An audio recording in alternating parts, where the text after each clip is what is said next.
Fruits and vegetables have surprising effect on depression risk. Boosting the amounts of fruits and vegetables in your diet could reduce your risk of depression over time, according to a comprehensive new study of twins that included participants across US, Australia, Denmark, and Sweden. Twin studies are particularly useful for scientists because twins are so similar genetically. Any differences in health, like symptoms of depression, in this case, are therefore more likely to be down to variables such as diet, exercise, and living conditions. Led by researchers from the University of New South Wales in Australia, the study analyzed survey data on diet and mood from 3,483 individuals. All the participants were age 45 and above, with follow-up periods of up to 11 years. Twin pairs shared 50 to 100% of their genetic background, and when raised together shared the same family environment, says geneticist Karen Mather from UNSW.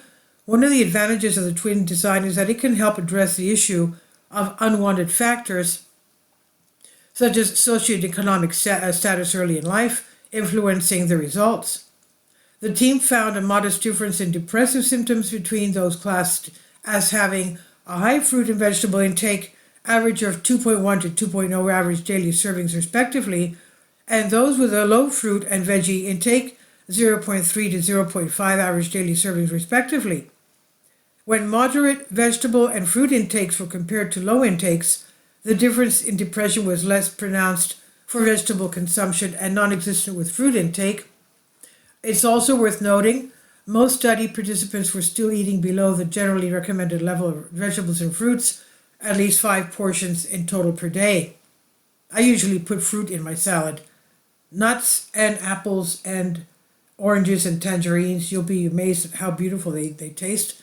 Anyway, we found that fruits, even raisins, we found that fruits and vegetable consumption in the 2 large Scandinavian studies were particularly low, with the average of both being less than half of the World Health Organization recommended intake of at least 5 serves per day. Maybe they don't have fruits and vegetables that easily there in the north.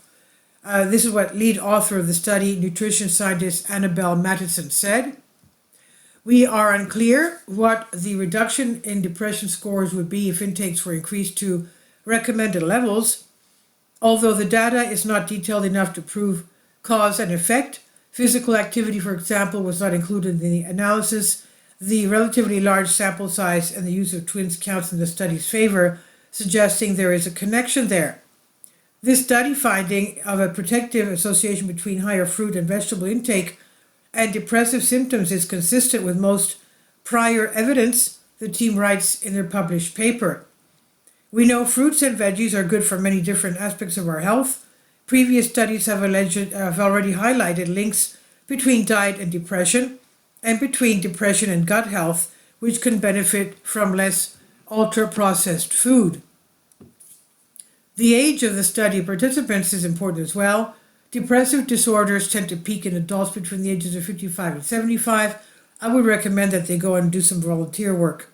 That would boost their spirit as well. And so in this research is study eating more fruits and vegetables, potentially a simple way of tackling that. The findings present another argument for increasing fruit and vegetable intake in adults over 45 years of age, says Madison. And the research was published in Scientific Reports. This is by David Neild on Science Alert. Please leave your comments and thank you for your support. Please support my Patreon account. The daily posts are 5 videos daily, and they are totally different from what I have on my YouTube channel. Thank you so much for your support and that you find all my content so interesting. You'll find the Patreon account details in the description box below.